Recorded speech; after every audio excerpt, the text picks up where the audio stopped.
Samantala, tumaas naman ang tensyon sa botohan sa Dato Unsay, Maguindanao dahil muntik nang magpang-abot ng mga taga-suporta na magpinsang ampatuan na tumatakbo sa bayan.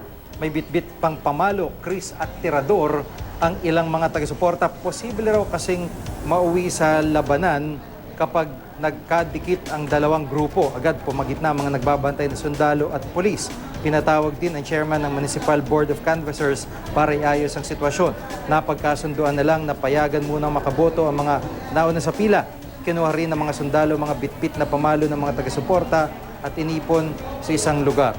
Bago yan, may sumabog ding granada sa bayan ng Dato Unsay, isang patay at 3 sugatan. Nakuha rin sa lugar ang isa pang hindi sumabog na granada. Bandang 1:00 naman ng hapon, 3 magkasunod na pagsabog ang naganap sa Municipal Hall ng Sultan Mastura sa Maguindanao din po yan. Isa Maguindanao sa mga itinuturing o inilagay sa watch list area ng PNP. May naganap na barilan sa isang presinto sa Lagayan, Abra.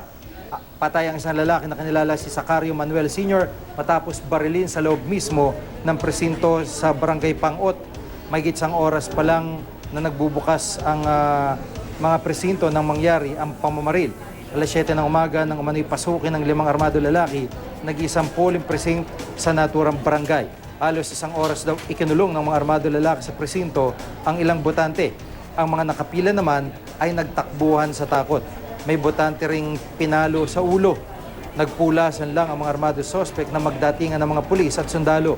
4 na sibilyan na may dalang armas ang naaresto dahil sa nangyari inilipat ang botohan sa poblasyon.